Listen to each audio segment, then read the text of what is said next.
Aloha, everybody. My name is Scott, and I'm Jillian. and we are starting a new podcast called Aloha Strategy Sessions. So, this is our first podcast. We've been wanting to do one for a while, hey? Yes, for quite a while. It has been weeks that we've been discussing this. And even before that. And so, I'm going to let you talk about what do you think the purpose of this podcast is, or what, if you could convey to the viewers, who are we? What are we about here? What's this podcast for? It's about helping businesses do better at what they do. So there's so many pieces of business that we all go into business because we're really good at whatever our talent is, but it's a very narrow band of capability. And when you go into business, you're not thinking about doing the marketing, you're not thinking about doing the accounting, you're not thinking about taxes, you're not thinking about rent or overhead or employees or any of those things. You just want to do what you want to do. You just want to do what you want to do. And so we're here to help sort of backfill that area, that gap that so many small businesses run into. So my background is in finance and marketing. So I have an MBA in finance and marketing, and I've done years of competitive intelligence, and I've worked in the small business community here in Hawaii for over a decade. When you say competitive intelligence, what is that? Because when I hear that, I think of spy movies. What is that? Well, I did it for the defense industry, so it was a little spy movie-ish, but no, it's a whole course of study. It's a specialty, and it's all about finding the gaps, seeing where your blind spots are in business, and then figuring out the information that you need to fill those holes so that you can make more informed, better decisions. And a lot of that is about what's going on with your competitors and what's going on with your market. So the very essence of competitor intelligence. And you were doing it globally too. So it wasn't just who are my competitors in this town or city. It's who are my competitors globally, what the culture differences and all of that. Am I right in that? Yes, absolutely. And then how to communicate those differentiators across cultures. That's crazy. But that makes sense though. So when we talk marketing, almost every night when we talk, I'm blown away by the insight, and it's very quick. And so, yes, I'm very excited to have you as part of this podcast and to be able to kind of partner with you as we go forward in this. And on the flip side of that, you're very good at strategy yourself, but where you really shine is you're unbelievably great at efficiency. Oh, from finance, from money, from processes. That is a special gift that you have. And I think that it is a very unusual thing for someone who has the accounting background that you do. And so you come to it with this expertise and this vision that's very, very rare. And so our goal in this was, between my strengths and your strengths, it's really it's not even just half, it's maybe 3/4 of the business. We're just missing that operational piece.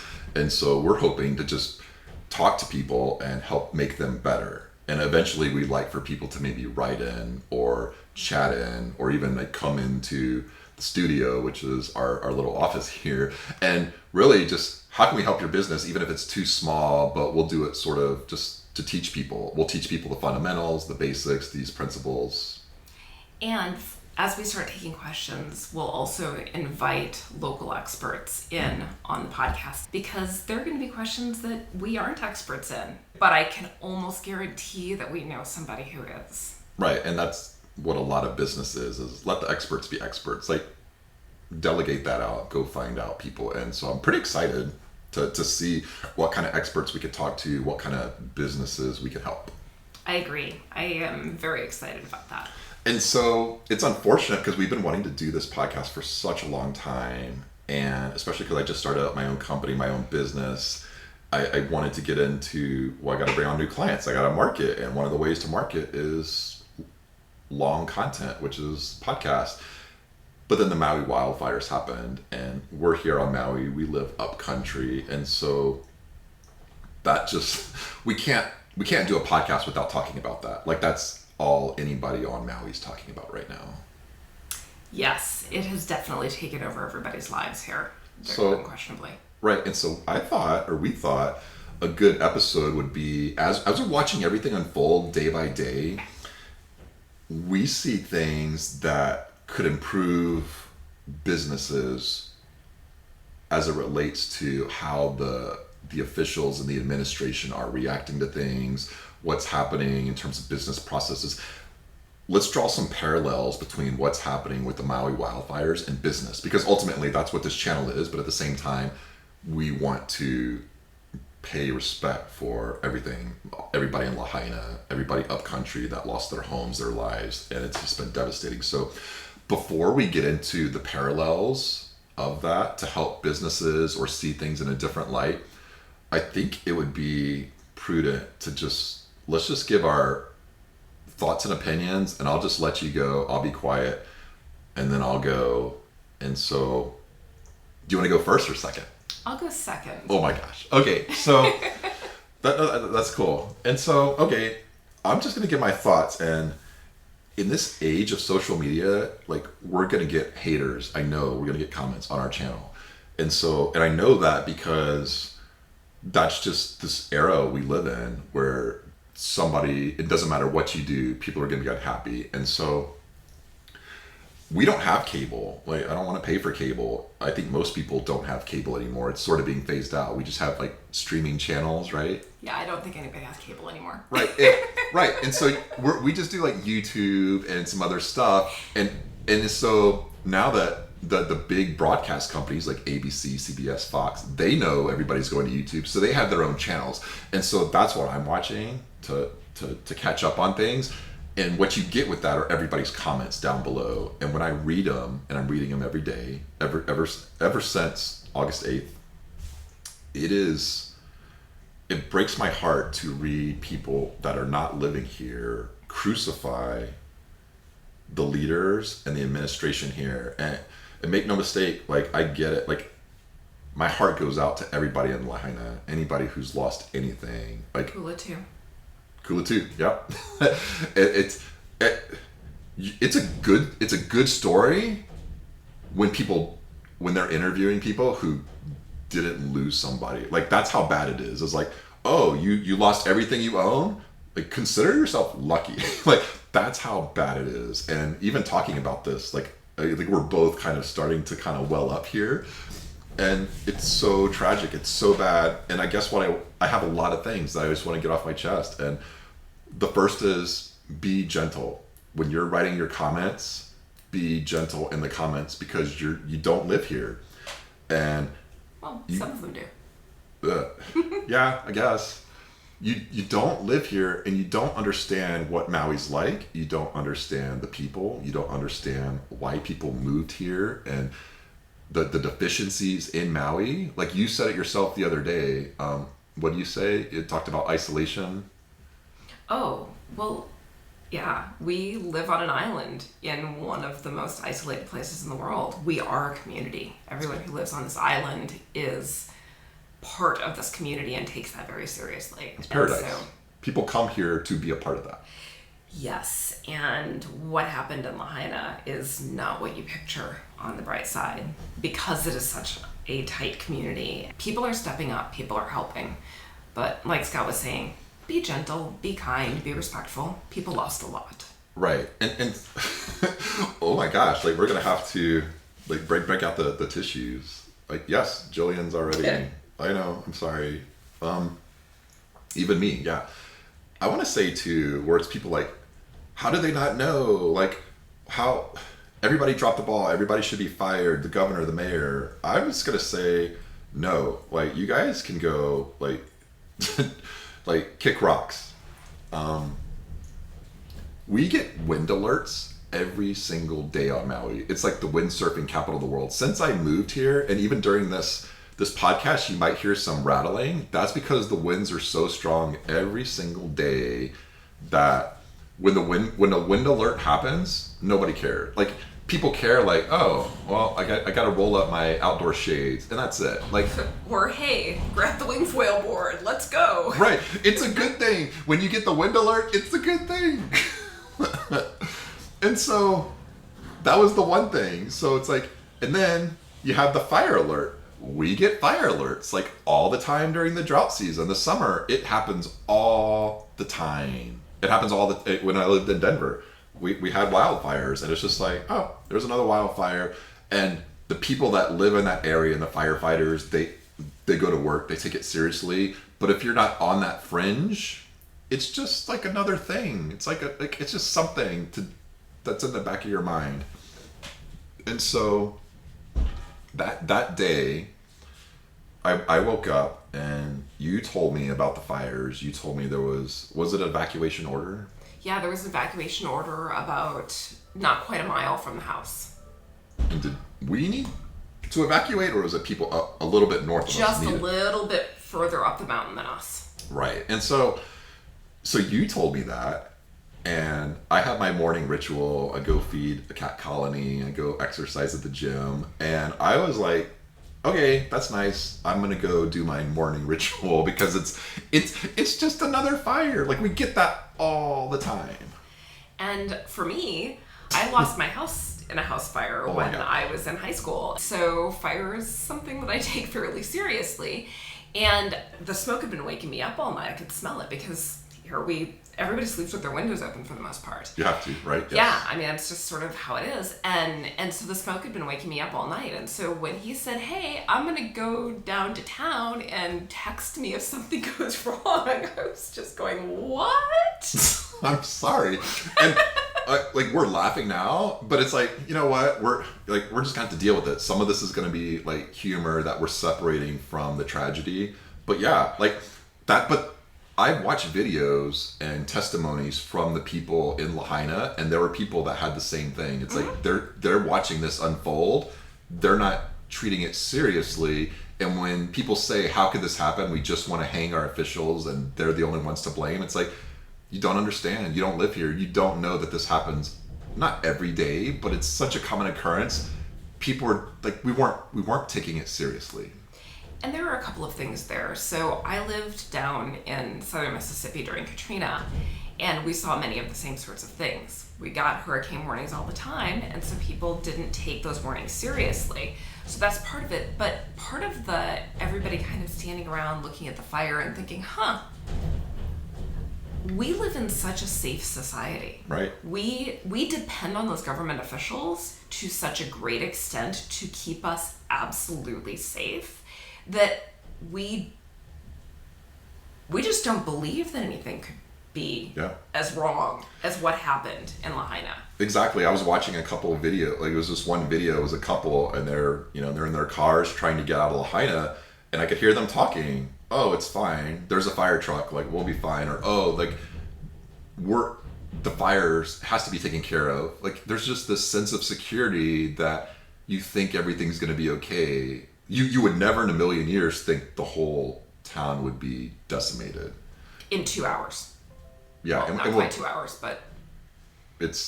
Right. And so I think when most people think wildfires, they think of this slow-moving, creeping edge in a forest. Like, even the wildfires that are happening now in the Northwest, in Colorado and California, it's in a forest. There's not a lot of people there, and it's this slow moving, and it kind of takes out house. Like, you have this window to leave, and that's what people think of, and that's not what this was in any way. And when people think, when we have the headline Maui Wildfires, I still think there's people that aren't in this community and are on this island. They just think wildfire. This was not a wildfire.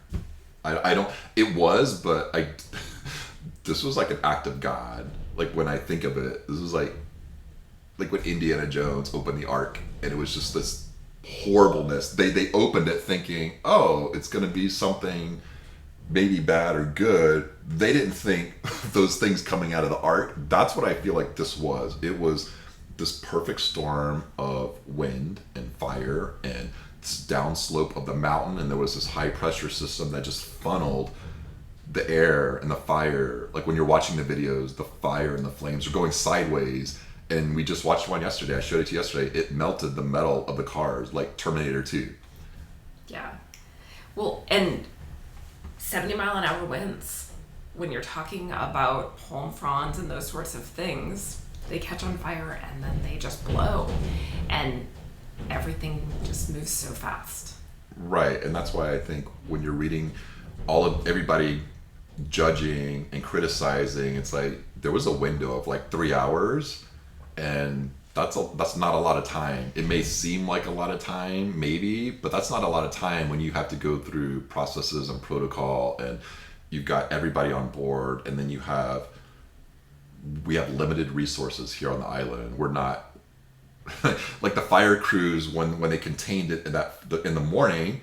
We contained it, and then they went up to upcountry, and so now it's like they're fighting the fire up here, and then that's when all hell broke loose down in Lahaina, and it's just, we don't have the resources that the mainland company does. And it was too windy to use the helicopters to sling in water, so that was one of our major firefighting capabilities that was just taken completely off the table because of the high winds. And then because of the high winds as well, all of the power and much of the communication on that side of the island was also knocked out. And so then cell phone service doesn't work very well, and nobody listens to the radio anymore. And so it's just... right? It happened so fast because again, sorry to interrupt, but I was watching a video, and it was like, it was radio. It was music. While they were driving out of the flames and the smoke, it was just music like any other day. Yeah. There's no emergency systems going off. It happened so fast. It's just, it was a natural disaster, the likes that we might not ever see again, ever. I hope not. Ever. Like, it's not normal. And people need to understand that and give our officials some credit for doing the best they could, I think. At least when I'm watching everything, it happened so fast. It just caught everybody off guard. Even the people that were watching it couldn't believe it. They were stunned that they couldn't believe. They just thought, it's a fire over there.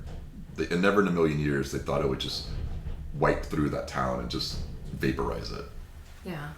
And it's pretty horrible.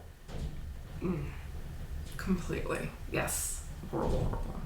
And so I guess those are my initial thoughts on that. Is it's heartbreaking. We're doing our best here. I know you spent so many hours working with the Maui Food Bank because you do their website and you're dealing with this influx of donations, and because social media, and even that had processes that were broken because everything's good from a business, everything's good from a process standpoint. Put it under stress. Is the Mike Tyson phrase that's so overused. Everybody comes in with a plan until you get punched in the mouth, and then what happens? It's like we have a process. Our donation software is great until it gets overloaded with donations. Our response system's great until something happens and the power goes out, and now it cuts off cell phone, our alert system, and all of this stuff.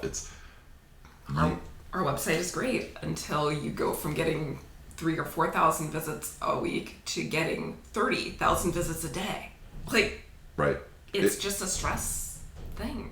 And that's not even, I feel like that's a great topic for that second part of our podcast when we're talking about how we can better arm and equip our business to prepare for those type of situations. But in this particular situation, it was just so many fluky things that were just like this unfortunate. It just got layered and layered. And then when people said they're being, at least everything that I've read says they're being funneled back into the fire. It's like, well, when you watch all the videos, it's not just one or two power lines being blown down. It's the whole row of power lines being blown down on the road. And that's why the fire, that's why the official, that's why the policemen were saying, no, don't go this way. The power's still on. You go this way, you could die with all of the live wires. And so in hindsight, it's very easy to criticize. But when you have a few minutes and you have that hectic chaos going on over there, don't crucify a policeman for doing his job. I mean, I know we are going to get some lashback on the comments. Yes. And we'll open up the comments because I think everybody is free to criticize, and because that's how we all get better. But there was so much going on and was so crazy. People our our municipal services were doing the best they could, and there was a lot of communication breakdown, and we'll get into that I think a little bit later. But yeah, that's my thoughts on it. Be gentle, because like you were saying, is we live in paradise, and the reason people come here and love it here is because it's isolated. But the downside of being isolated is that we don't have the resources. We don't have, some of the processes that are in place that everybody else has had. I mean, Yes. yeah. So, do you have any more personal thoughts on things? I don't think so. Okay, so yeah, and I'm sure in the next couple of weeks we'll probably keep, like, things are going to come up, right? I'm sure. Yeah, and so what I guess our original goal for this was, as we're watching the things play out, how can we learn from this? Because really, the whole point of any type of mistake or any event, you want to take the positive and negative and learn from it. And so there was so much here that we can learn from. And so, and I'm gonna bring some levity to the situation. Do you remember the game Family Feud? Vaguely. No? I remember as a kid, it was like Richard Dawson, and it's like you go down the line and it's like, we surveyed 100 people. What's the number? What are the most popular answers that the husband would like to do on a Sunday that his wife would disapprove of? It was always this fun sort of, what are the most popular answers? And he goes down the line, and you're guessing the things that would be most relevant. And so I thought that might be something we could do for this situation. We understand this is a tragedy, but we're trying to learn. Like, we're just trying to link it. We're trying to learn from things. What would be some parallels, if you're doing this game, what would be the top parallels that you've seen unfold in the past 2 weeks, a little bit longer than 2 weeks now, for a business thing? I mean, for me, it's going to be all about process and communication. Okay, let's talk about that. What do you mean? Well, if we're talking about business parallels, Yep. and just like we were saying just a little bit earlier, when anytime that a system comes under stress, and a system is anything that you do on a regular basis, you show where the flaws are in those processes. So if you don't have the processes, and you don't put them under stress, and you don't have people run test cases where you're acting as if you're under stress, when bad things happen, when that stress comes for your business processes, when bad things happen, your business, your processes, your employees won't be ready, they'll do their best, just like everybody did their best, but... Do you think this was and I'm asking this question, I feel like I already know the answer. Do you feel like people should have known about this beforehand? I mean... And we know they did. Yes, of course. But I also see all of the opportunities for failure. Such as what? The fact that the communication went down over there, and so it's the limited ability to make phone calls and whatever over to that side of the island that was impacted. The fact that we have so few resources from a firefighting perspective, that when things seemed like they were under control over in Lahaina and everybody came up country, that there weren't enough resources down there to help with things. The fire hydrant issue. Oh my gosh, I don't even know what to say about that. When you if there was somebody in charge and they made the decision not to delegate water, like, I feel like that's still being worked out. I feel like a lot of people are sort of like running from being held accountable. Like, that's a bad one. But yes, and so when you're talking about business processes, do you think this just related to the fire? And like, we don't know, like, we're not privy to any, like, we don't know, but we're just guessing. do you think there's processes in place? Hey, when the power goes out for a whole community, what do we do next?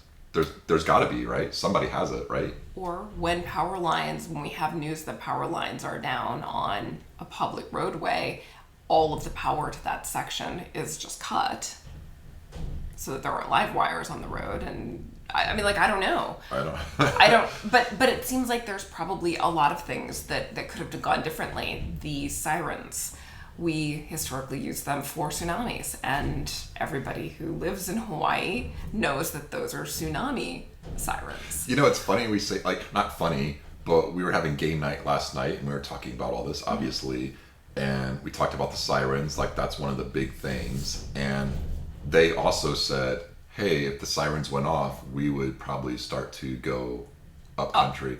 And to me, like, I've only been here 3 years, so I'm listening to this and I'm like, maybe what the administration were saying held some kind of credibility. I mean, I would like to think I would just go out, like when I hear the sirens, I would just go outside like something's wrong. And we would like to think we're all smart enough. But when I heard the other, like our friends say, you go up country when you hear the tsunami, then I started thinking, well, maybe that's what they were thinking. There's not a tsunami.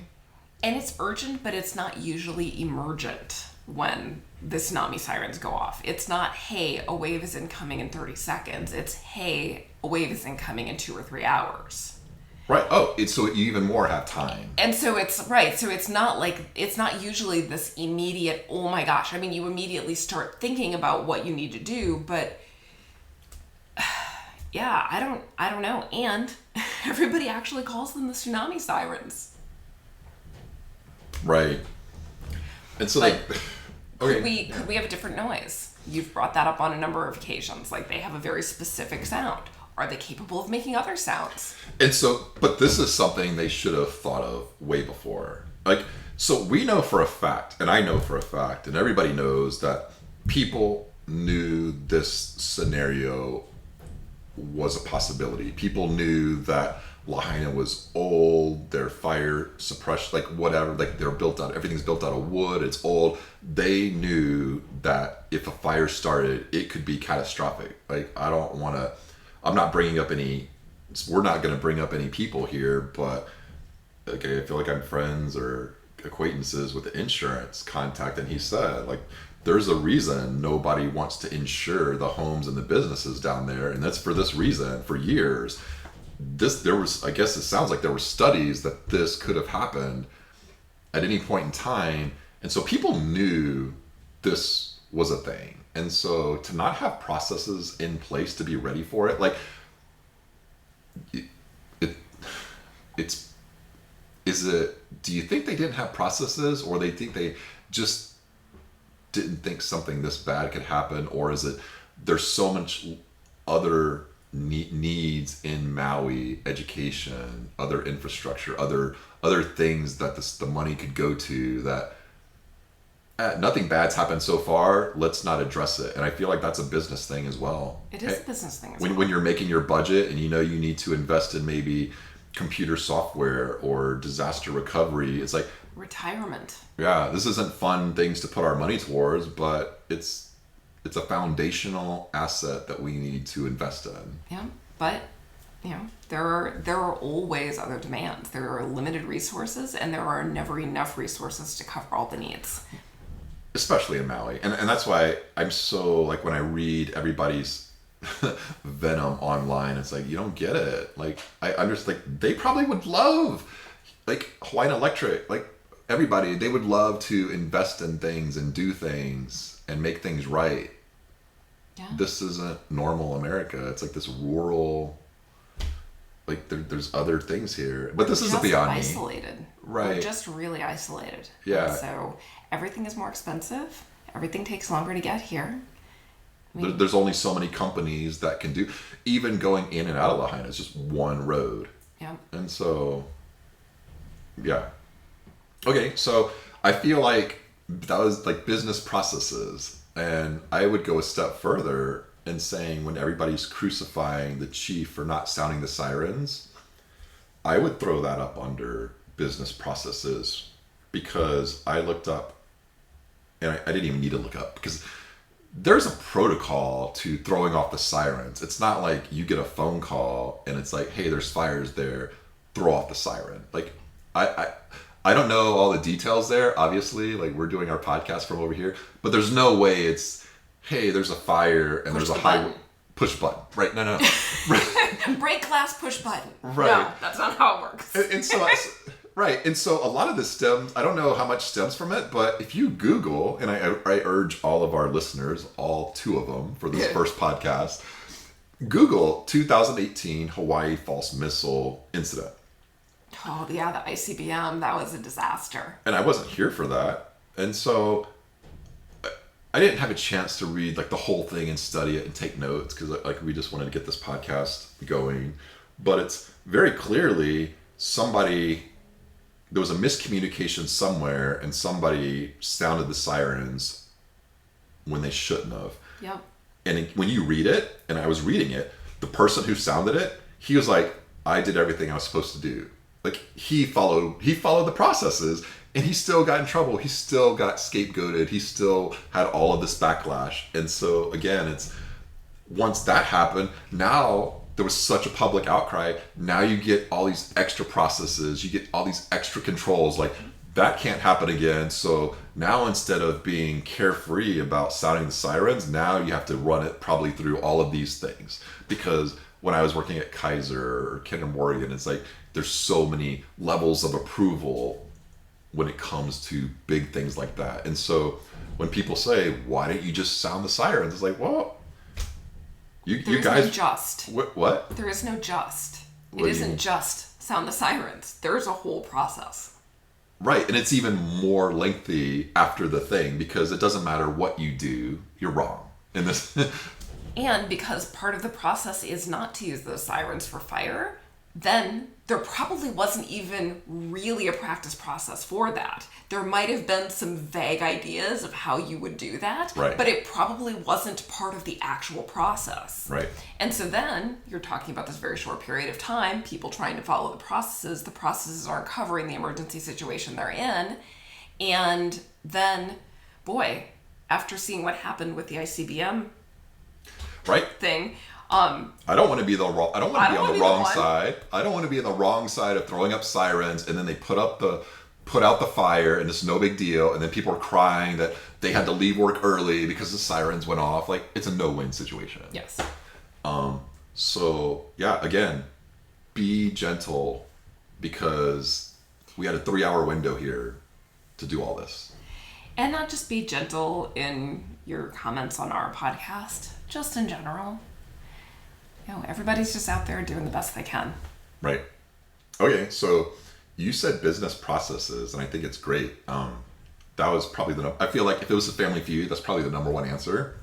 But yeah. What do you think the number one answer is? I think it was also business processes. There's so many things to learn from that, and you have to think of it that way.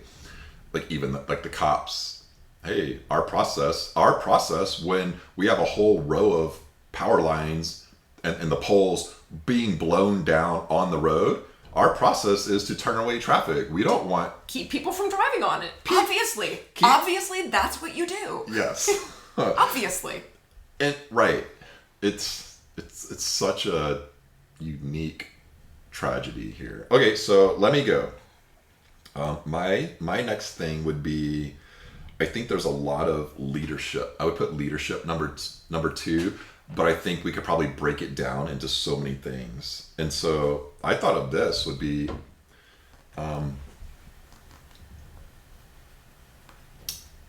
would call it shepherding, which is when you're a leader, you take care of your employees, right or wrong. Like, that's your team. You don't hang them out to dry. I don't know how a lot of other companies do it, but I remember once when I was a kid working for Kinder Morgan, I had my manager, and I was still learning, and he took me up. I feel like he kind of took me under his wing as I was an accountant, and I was learning and growing, and he knew I was making mistakes, but he was teaching me because I hadn't yet gone to school for accounting, so I was just learning it. And I remember making a mistake that went out beyond the department. And when I made mistakes within the department, he would get on my case, and I'm like, "Urgh." Like I didn't like that feeling. But I made a mistake that went outside of the department, and he had my back. I don't know if I could say it, but Dale Bradley, like, yes. I mean, it was this weird moment where it's like, here's my manager that was always on my case anytime I made a mistake. And then once that mistake went beyond the department and it came back, it's like he was like the shepherd where he's just like, no, you're not going to call out my employee for making a mistake. Or it's like, we'll handle it. We'll look into it. We'll deal with it. And so when the mayor did that in the press conference, and we'll put a link to that in the notes. Yeah.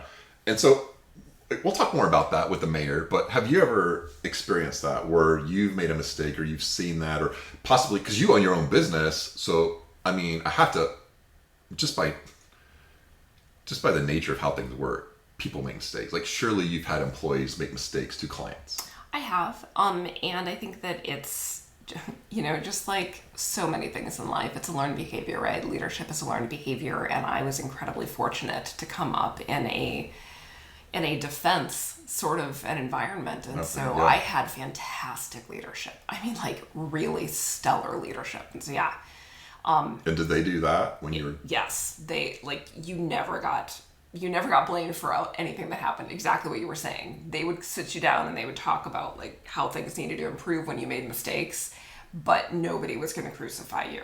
They were absolutely going to have your back. Now, you were going to have a stern talking to behind closed doors right. After the fact. You're still held accountable. Oh yeah, no, accountability is a thing, but responsibility lies with leadership.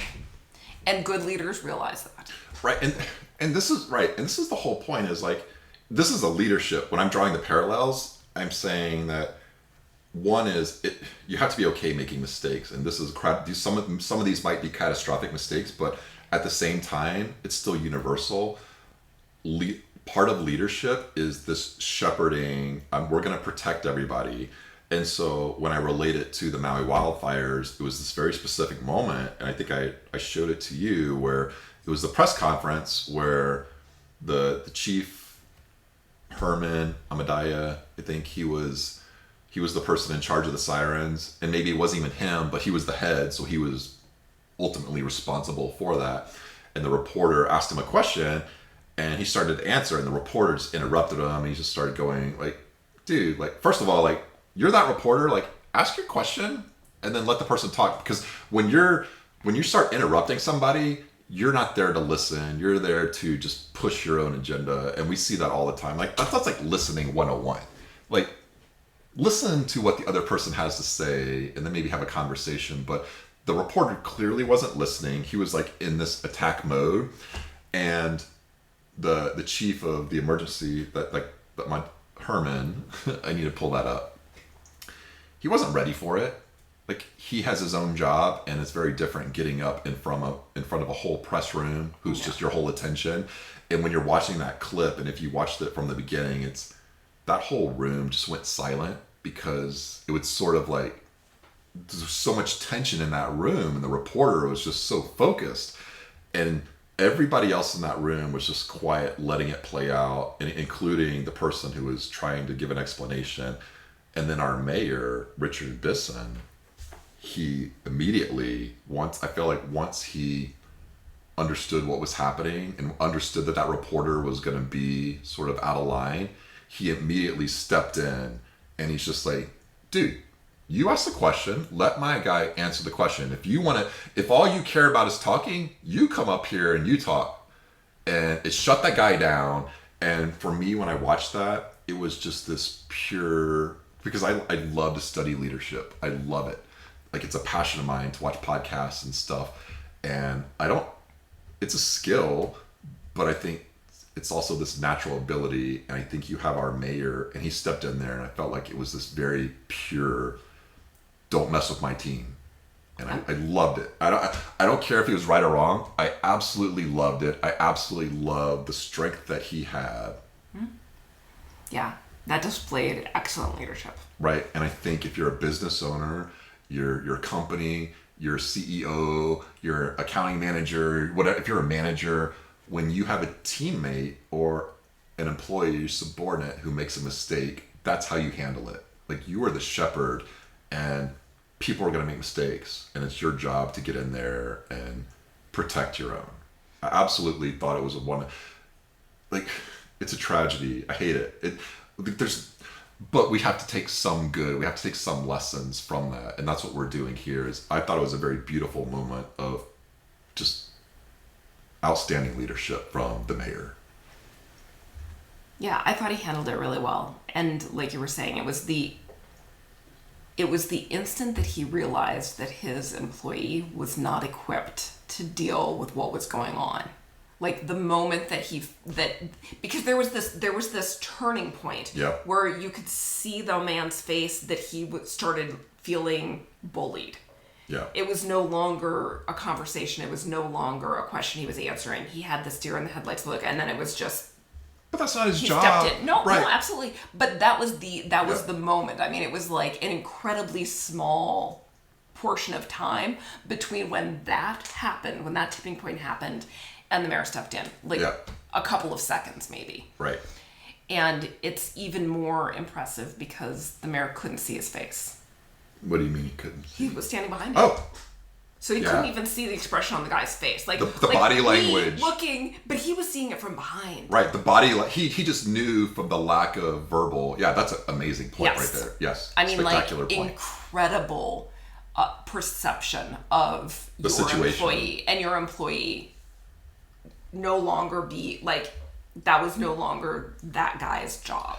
And so it was great. Yeah, I saw another video where somebody was calling him a disaster, and I thought he handled it really well. That was not the place to get into words. It was in that video, and you could go find that video. You could probably Google "you're a disaster, mayor." We will link all of these in Okay. the notes.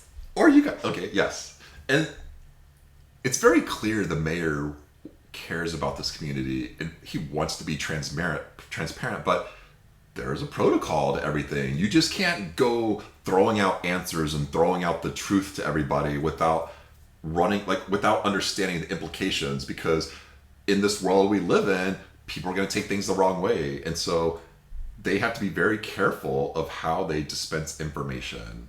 And so for him to, I felt like those were two very great instances of one, shepherding your the people under you, and I don't even think that guy was under him because he was for the whole state, and then this other public thing where it's like, I'll handle myself with class and I'll deal with the situation when it needs to be dealt with. I'm not going to sit here and trade verbal jabs with you. That's a skill or a natural ability that he has learned. So I would vote Mayor Bisson every single time he's on the ballot. Until he does something wrong, I'm gonna vote for him. And when I see people crucifying him, they don't get it. They don't understand leadership. That's what I think. I'm non-political, so I'm staying out of that particular conversation, but I have to say that I was very impressed with the way that he handled a number of situations in this disaster. And again, I mean, it's one of those things. Crisis communication is not easy. I mean, it is not easy. And that, we're dealing with a bona fide tragedy on families, lives, homes, history, businesses, the damage to the economy on this island. I mean, truly a tragedy. And that requires a level of sensitivity and respect and tactfulness that you don't It's not normal. It's not normal. It's different. And so in trying to balance that, I think he's done a good job. Yep. And I think that gets back to your Family Feud thing. I have another one that would be perfect. Yes. Yeah, everything will probably come back to communication. And so I have another one. So we had one sort of the first one was communication. The second one was shepherding, but it's sort of a subset of leadership. And so I have another one, which is, it goes right into what you were just saying, is being able to handle an emergency. So I would say experience, in terms of when you're hiring somebody to do a role, you want to hire somebody who's done that job before and can handle the extremes, right? And so, because I'm just going to put it for me, it's like, I feel like I am a very high level senior accountant. I've been a controller. I feel like in my last job, I was crossing over into that CFO role where I'm starting to be a part of that higher level decision making.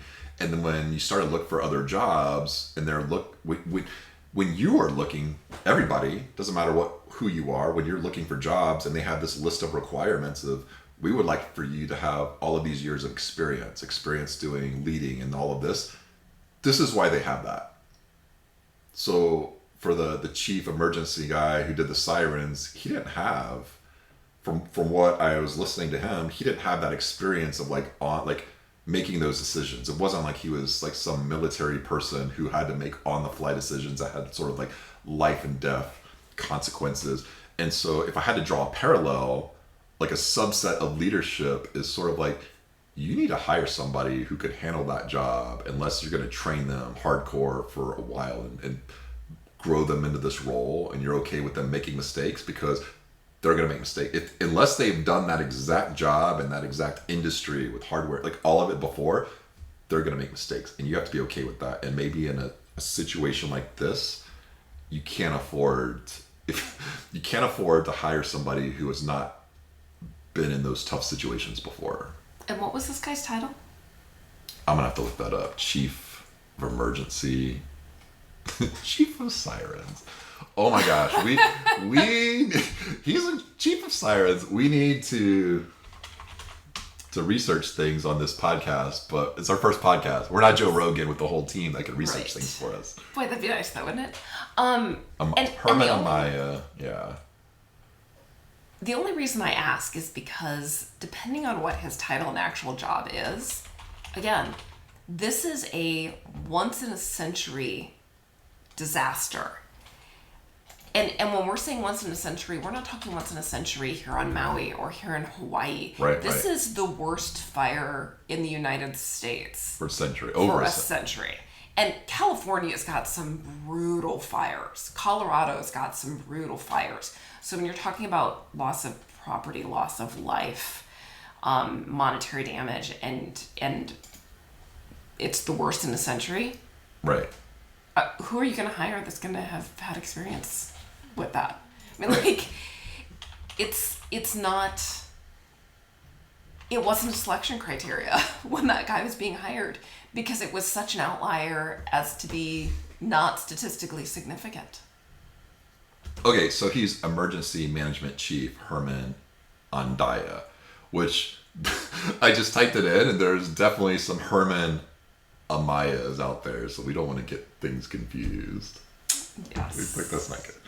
Okay, so so let's just say now it's your turn in the Family Feud line, a parallel that you could draw from what happened in the past 2 weeks to business and improving, or a lesson learned. And mine would be communication and having a communication plan. Because when you have, like, crisis communication is not easy. And it is so very easy to put the wrong thing out, because when you're in crisis, you're only seeing the issue from your perspective, and it's very, very difficult to see it all the way around.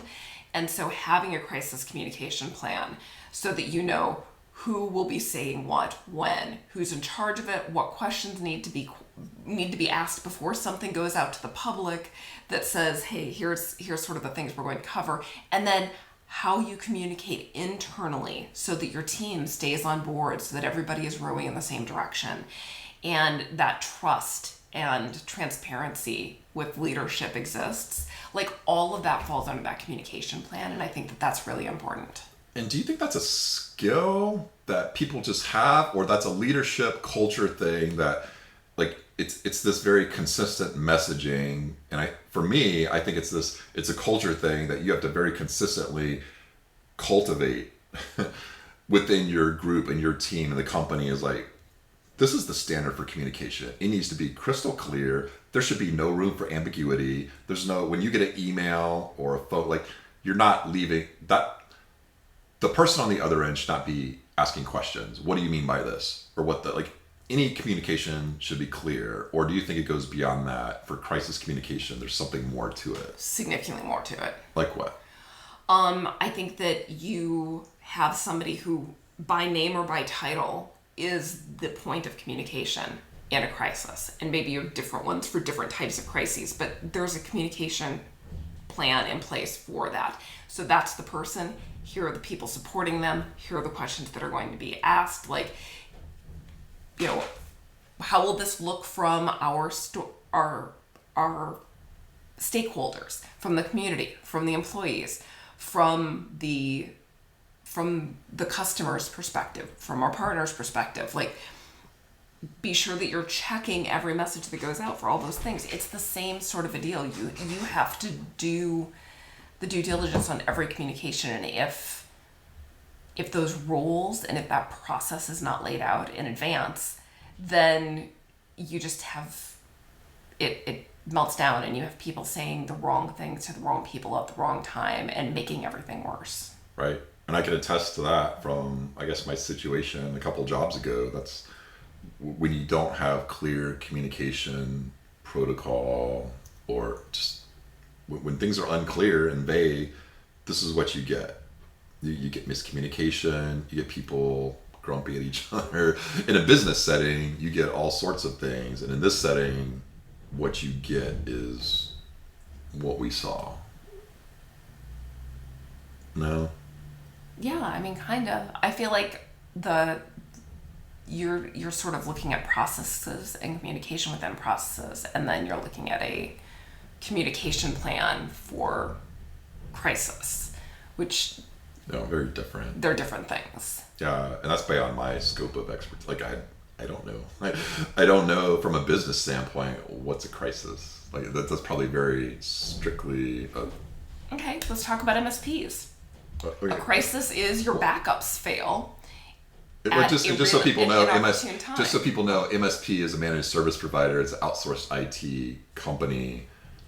You're paying a small price for a whole team of IT professionals instead of bringing over one employee. And so, okay, just that's Yes, what MSP background. is. But, you know, if the backup fails, Yeah. and suddenly your customer needs that backup, that's a crisis. Yes. And so then there needs to be a process in place for that, a process in place for communicating with the client, a process in place for delegating to the team so that people start looking into things. Somebody is contacting insurance, I'm sure, but there's a process for that, and there is a lot of communication that's happening in there. That crisis communication plan needs to be part of it, so that we know who's saying what to whom, because chances are the communication at that point is coming through someone in leadership versus whoever their account manager is. Right, and I guess my thought would be, it's very easy, not even easy, but one, you have to have processes. Two is like, people need to practice. Yes, exactly. Practice the process. You can't just throw that out there and expect people to know what to do. Oh, where's the notebook that has my processes, especially in a situation like this where you have 3 hours? Because very clearly they were probably following processes to the T, but you can't do that. And so that brings me to my next point. Like if I was the next contestant on Family Feud, parallels from the fire, what can we learn from, good or bad, would be like the procedures is, as an accountant, controller, business processes, you need to have standard operating procedures, and so we call them SOPs. In my experience, most companies, when they do SOPs, it's a very mechanical, click this, click that, go here, click this window, that. To me, that's not good enough. Like, I think you need to, from an accounting standpoint, you're going here, and then after that directive, you're teaching people, well, why are you going here? What are you pulling? And before you even get to the SOPs, what's the purpose of this? Like, why are we even doing this? And you're writing this little description above the SOP before you get into it. We're doing this thing for this reason, in case of this happens, and this is the ultimate goal. Like, you need to teach your team how to think, not follow processes. And to me, I don't know how you can draw those parallels, but I see that in business all the time, is people just want to learn the processes versus how to think and understand things. And I see on your face, you're like, Okay, so I agree that teaching employees the why is a very important thing, and employees being able to think and understand why they're doing things, because they will be way more capable of not only finding errors and teaching other employees how to do things, but they will also then have the ability to find efficiencies and help you improve your business. Okay, all of that, yes, true. On the flip side, when you're dealing with a crisis, you don't want to have somebody trying to wade through the why. Right? No, you can't. And so, you're right. You're right. So you almost need like two sets. One that is the training set, that is the standard operating procedure, and one that is the checklist that you're just going through and executing the things. Right. I bet that's a military thing too, maybe. It's like, you don't have, you're exactly right. It's easy to say in finance or something, question, like, understand what's happening, but when things are real time, go, like, you can't sit there and we need to analyze this and what's happening with that, right? Yes, exactly. I get that, And so it kind of comes down to, okay, let's talk about fire drills when we were kids. Yeah. Everybody knew why we did the fire drills. We all thought they were ridiculous, but everybody knew. I liked them because we didn't have to learn. I did too. And we had tornado drills where I was at, where you did the whole like duck and cover under your desk. Yeah. But we knew why we were doing them. So it wasn't just, line up in the hallway, and like, we knew why we were doing them, and then we were practicing. And so we went through it over and over again, right? During fire season.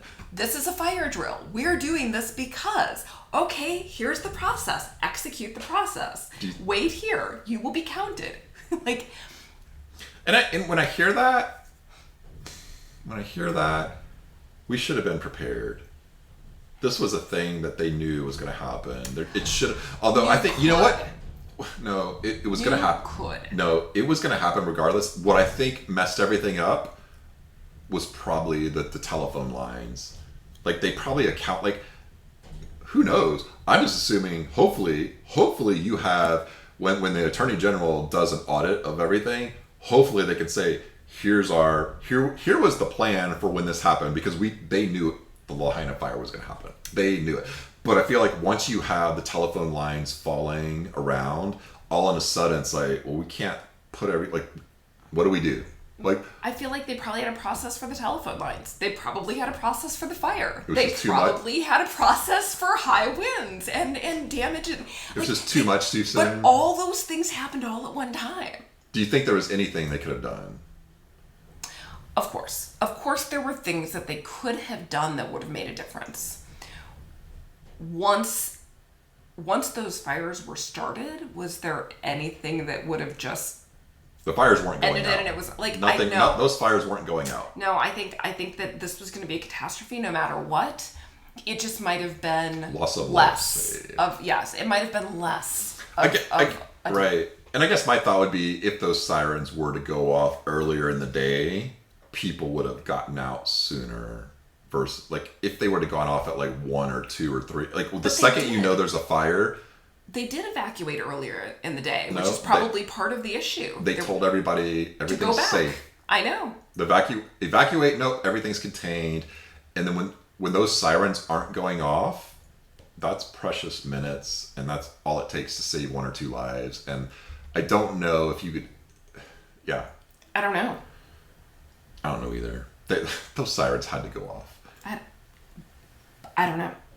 Okay, so I got some more. Okay. I'm gonna throw up internal controls. Ew. What? Ew. Nobody, it's not. Nobody wants to talk about internal controls. I meant nobody wants to hear you throw up. Oh, I said throw out, not throw up. Okay. Okay, so when I say internal controls, I'm talking about in the aftermath of all of this, there's this very clear division of, do we trust the Red Cross and FEMA and the government and the administration versus just go send all of our money to individual people and GoFundMes? And that's the part that, because you're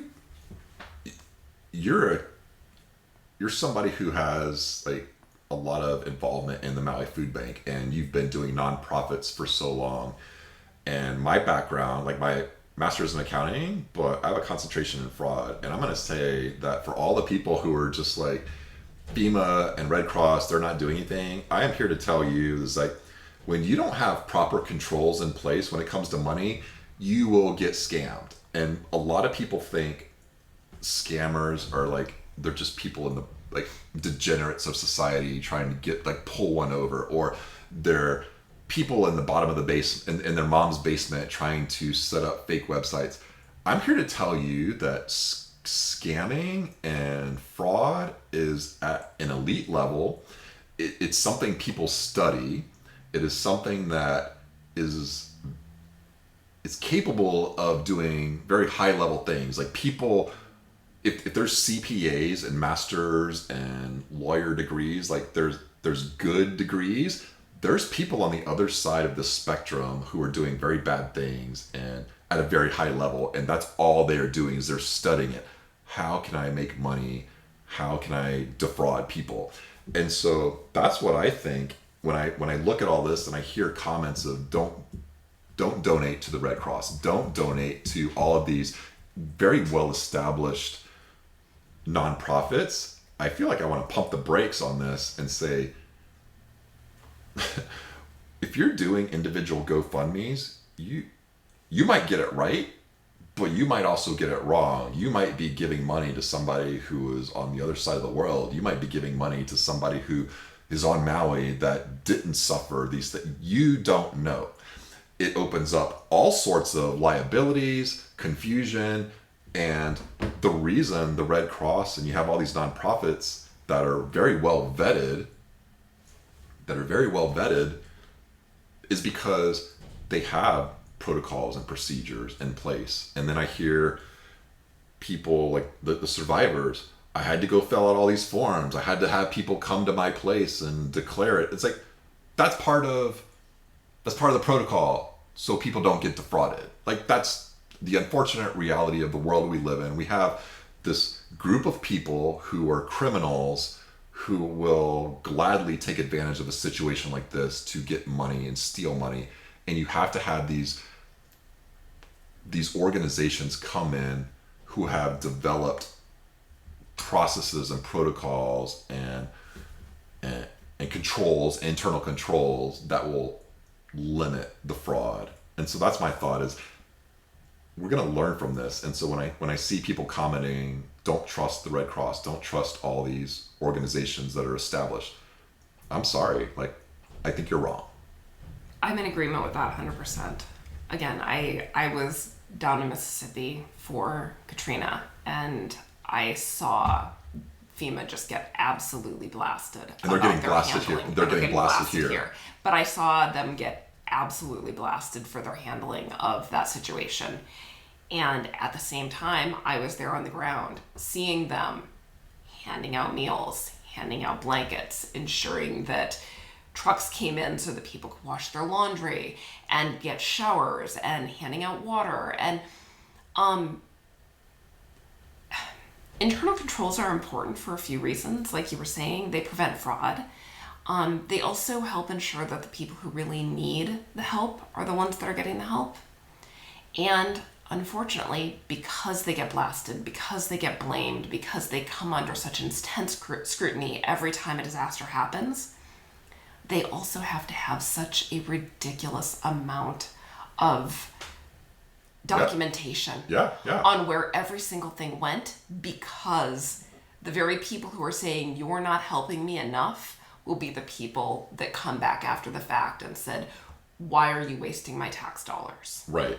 And it's just like this weird cyclical, like the people like FEMA and Red Cross, they get crucified for not being as expedient, but it's like they have to be, because if they're not, all of these other bad things happen. It's like it's like this very weird era that we live in, where it's no matter what you do, you get crucified for. And honestly, like they're doing the right thing. Damned if you don't. Yes, damned if you do, damned if you don't.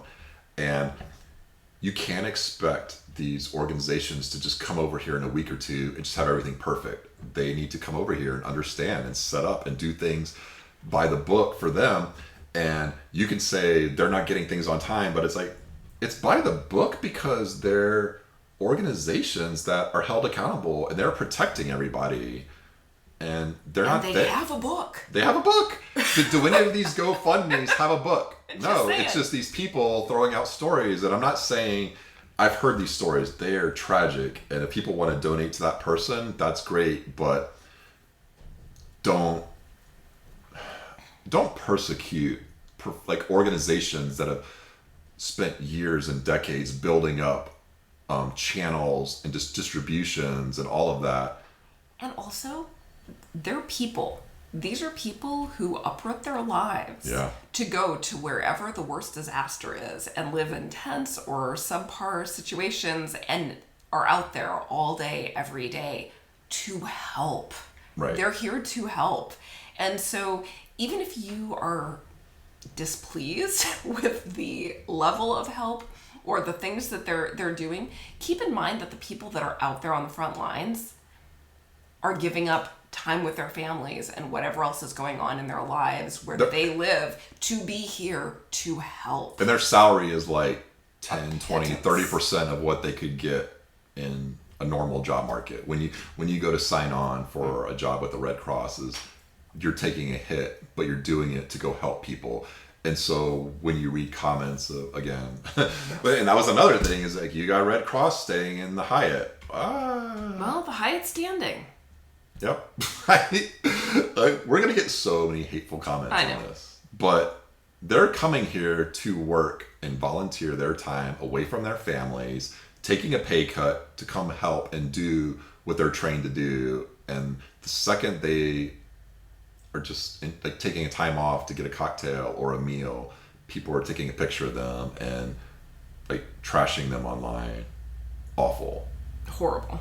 All right. So, do you have another thing? I mean, I feel like this is a lot. It's okay. Okay. Anything else? I've got another one. Okay. I don't know if we've talked about it. I think we did. And so I feel like we did. It was sort of in line with the shepherd as a leader. I would say handling mistakes. And so when the mayor stepped in to handle everything, he protected everybody. I feel like on the flip side, you also get leaders and managers who don't have that ability, and they sort of throw people under the bus. And it doesn't, I guarantee you, all of our listeners, if you're an employee, if you're a manager, if you're a leader of a company, at some point in your career, you made a mistake and somebody kind of highlighted that publicly. And that's just not how you do it. And so I feel like that's something that we learned, is like, there was probably a lot of mistakes here, but again, it was these extraordinary circumstances. It's like, we learn from mistakes. Like, you don't, can you imagine like all the people saying everybody should be fired? And I'm not even kidding. Like, if you were to click up any video that says that's on Maui Wildfires, they would say everybody should be fired. Can you imagine talking to them? If you make one mistake in your job, you should be fired. That doesn't fly. Like, that's not how you run a business. That's not a successful business. Well, it kind of goes back to that, and again, cliches are a reason. Like, there's a reason for them. They're a cliche for a reason, and it's the whole praise in public, criticize in private. Right. But you can't just like fire people. This era where you made a mistake, you're fired.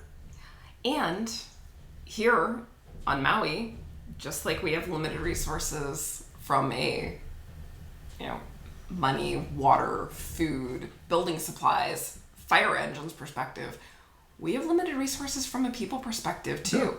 Yeah. If you were to fire everybody who is associated every time with they make a this mistake, emergency, oh my gosh, there would be nobody to take their place. You'd be getting lesser and lesser quality, right? I mean, at some point, overall, you would get lesser and lesser quality. Yeah. I don't want to read. You should just wipe out the whole administration. Everybody should start be fired. from scratch. No. What? No. You mistakes again, like our whole channel is making businesses better. You have to let your employees make mistakes. And granted, some of these are catastrophic things, but it's not one person. It's a system. It's a process, and these are circumstances that were just abnormal. Yes. But you and I have talked on a number of occasions about the whole leadership thing, and I feel like what you're talking about right now comes back to delegation. And delegation sort of has three parts, right? Yes. You need to set expectations. Give all authority, all questions. You need to set expectations. You need to give authority, resources, and you need to give, and then there needs to be accountability. Yeah. Now, those are the three things that have to happen for delegation to be successful. And then, as the leader, when things go right, you praise that person in public. When things go wrong, you as the leader still hold the responsibility. So you cover that person, you have their back in public, and then you criticize in private in that you sit them down and show them how things could have been and should have been so that they can learn and have another opportunity. Right, and I think it's just unfortunate that we live in this society where you make one mistake and you have to resign the next day. But make no mistake, when I watched that guy's press conference, I was like, that guy is getting fired, right? Like I said, like the second I heard that, it. Yes, I heard you say it instantly, and you were yes. I mean, but from his side too is like you have to be willing to admit your mistake. You can't. Like, when you make a mistake, you have to own it. You can't just say, I would have made that same decision. No, go think about it. You would not have made that same decision. At least at the very least, I would be open. Yes, I would like to. I don't know if that would have been the right decision, but looking back, yes, I would have done it. We had so many loss of lives and people missing. Anything different would have been better than what happened. That would have been an answer. Anything different would have been better. So yes, you're right. We'll go look and review these processes. But we can sit here and be all judgy. Yeah. We've all been in the position where 30 minutes, 2 hours, 2 days after something happens, you're like, oh, I should have said. Oh, yeah. I mean, come on. And that wasn't in front of a press conference that the whole world was watching. Yeah. There's so many. Like, it's so easy for the people who don't understand business or leadership or all of that, just to come down and just crush all of the leaders here and all of the people that are doing their best to kind of like get things under control. And so I have one more thing. And so I think it's transparency. I feel like that's another big one. And I think when I was looking at my list, like that's a huge one. And so if you're not going to be transparent, and I think the biggest thing was the death toll. Is you had all of these reports coming out that there's hundreds of bodies or thousands of bodies, and then the death toll was like started at 5, and then it was like 35, and then 95, and now it's like 115. But there's reports out there that it's we got all these missing people. It's like at least for me, is like in a business you have to be transparent. You have to tell people, this is what we have right now. We don't the missing people, we would love to say that they're missing and we'll be able to find them, but the reality is there's not a lot of places they're at. Like, they're not out. If they're out in the ocean and we haven't found them by now and it's a week or two, like, they're not going to be found. You have to give credit to the public that they can handle that information, and for the administration to not be clear on the death count, I feel like that was a mistake. And I feel like as it relates to businesses, there's a lot of times where the leadership doesn't give all of the information to the employees. And I understand why. Sometimes like it's like a need to know basis. But sometimes like you just have to own it. You have to be clear to your company, your team. This is why we're doing what we're doing. And if you're not going to be transparent, it just breaks the trust. And once that trust is broken, it opens the floodgates to everything to be questioned. And I feel like that's what happened here is they were doing so many good things and they were responding in so many great ways. By them not being clear on the death count and hiding that, and they were very clear on it, like, we want to do things right, we only get one shot. That was not the right response. And I don't even know that I can say that it wasn't the right response, but it was okay from a communications and marketing perspective. Yeah. When you have an event, when you have a crisis, you have a very, very narrow window to get the message out there that you want out. And so in the case of Maui and the wildfires, we had a very limited window where we had worldwide attention. Like 2 weeks, less than 2 weeks. Yep, that window can be used in a number of ways, but by minimizing the visibility of loss of life in this disaster, they also negatively impacted the amount of resources, financial resources, that this island will end up having to recover and come back from this disaster. Because if they had been very transparent from the beginning and said, hey, it looks like we've got 1,000 people missing, and probably most of those people won't be found. And full transparency on my end, I'm not sure what that number is right now. Right. But it's gone down to like 350, but who knows? It's a lot. But yes, keep going because you're right. Well, there's a very big difference in a disaster that kills 15, 20, 50, 90, 100 people. And 1,000. And 1,000. Or more than 1,000. And then when you look at a disaster that kills 1,000 people on an island of like 24,000 people, that is a statistically significant portion of the population of an entire island. It speaks to the magnitude of the disaster. And unfortunately, that was not communicated early enough. And because it wasn't communicated early enough, our island will not have the same chance of recovery from a financial perspective. Super interesting. And I guess I'd like to just sort of like be clear on that. You're saying that we had a window to get donations and funding coming from everywhere else, from America, the globe, because nothing else was happening at that moment. And so to downplay the casualties, which I get, like they were trying to be very respectful, that potentially costs Maui or the state of Hawaii millions and millions of dollars. And right? Yes, in relief and rebuilding. Right, because when people outside of this county or state, they don't understand the gravity of it. All they're really looking at is the news and the death count. And when you're saying for that first week it was like 5 or 10, it was something incredibly low. It was like, oh, it was bad, but it's just rich people on Maui or somebody had their homes wiped out.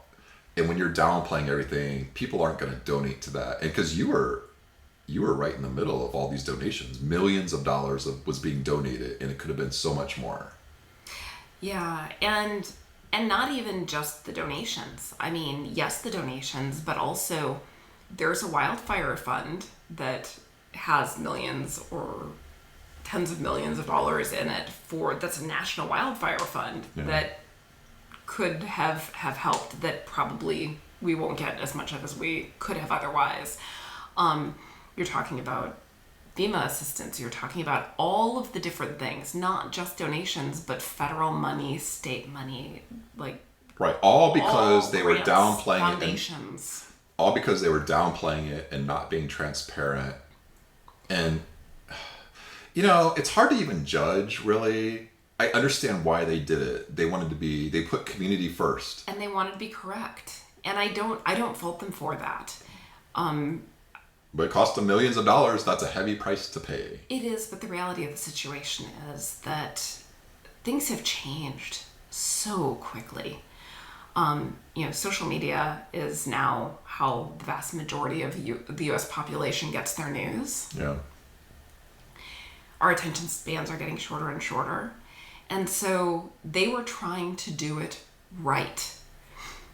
And don't get me wrong, you want to do things right. But sometimes that time element, doing things right and doing things quickly, it's really important to do it quickly too. And I think that this was one of those times that, and it just wasn't seen that way or perceived that way by the people that were in charge of the communication for this particular crisis. And you could also say they don't have somebody in their administration that thinks like you do. like I don't want to do a shameless plug here, but this is the reason why you have somebody on your staff or in your company that has an expertise, a level of expertise that goes beyond yours. Like there's nobody in that administration that saw things from your point of view, but you're on this back end seeing these dollars come in. And then we had a window of a week or two, and then already we're not on front page news anymore. It was the northwestern wildfires, and then it's the shootings, and it's something else. And Maui's forgotten. It's on to the next thing, and the decision to do that could have cost us millions of dollars of donations. And it's right or wrong. Like I think you could look at it from both sides, but what you're saying has to be paid attention to.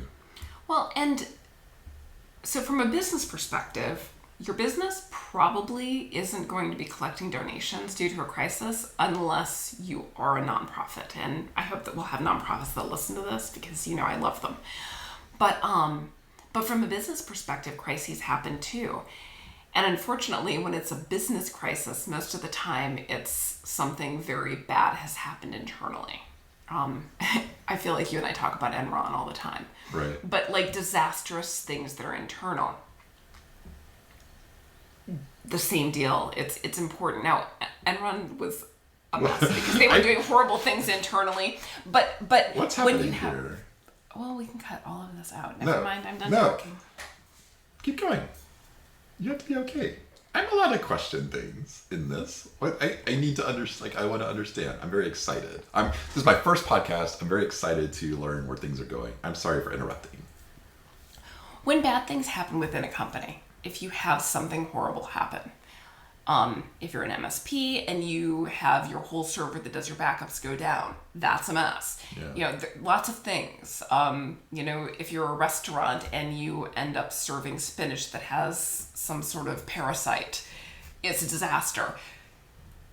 There's doing things right, and you need to do things right, but there's a communication that goes on that you've got this very limited window to frame the disaster that is happening and get it out there in the way that you want it presented. And that's sort of the same thing as this wildfire incident. You've got a limited window. So when bad things happen, because bad things will happen. Bad things, little bad things, bad things. They will happen. Hopefully not a lot of them, hopefully not often, but eventually. Yeah. You need to be prepared, and you need to immediately start thinking about how do you want this to look from the inside for the employees and the people you work with. How do you want this to look from the outside? And what can you do to ensure that is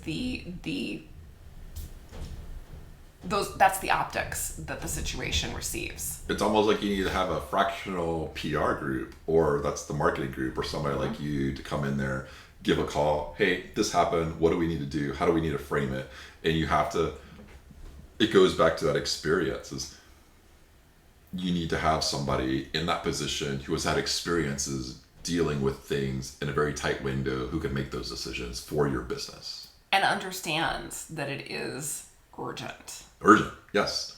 And can think big picture, macro, all of it. Yes. And yeah. Crisis communication plan. Right? And I feel like they had a lot of things going right for them, the whole state of Hawaii, but they definitely missed that opportunity. Yes. But give them credit. This is something that they didn't see coming. No, again. No, you can't judge it. You can't judge it. We're not here to play the blame game. We're here to do a look back and see based on what happened and what we saw happen in this crisis, how it applies to businesses, our businesses, your businesses, leaders, managers, even employees, how you understand all of this. If you could take things away. And again, for me, like, shame on every single person commenting and all of it, like saying bad things about our leaders and who should be removed and all of this stuff. Don't be a hater. You would not want to be in their shoes. Right. I think it says something about them and not Maui. I think pretty much like that covers everything we've talked about in the last couple of weeks. It was a big podcast and maybe we split this up, but I felt like it was very entertaining for our first podcast. I'm very happy. So. Hopefully people got some good information out of it and will be interested in tuning in next time. Yeah, and it's not always going to be this tragic. I think the purpose of this is to teach business owners and businesses how to lead better, how to make better, smarter, more informed decisions, how to think holistically about your company. And part of that is just bringing real life into business and looking at it and taking these learning opportunities for what they are. So I hope that that our podcast will never be this tragic again. However, I think that we need to take the opportunities where they arise and talk about the learning opportunities that occur. Yeah, I'm on board. So mahalo, everybody. Mahalo nui loa. Aloha.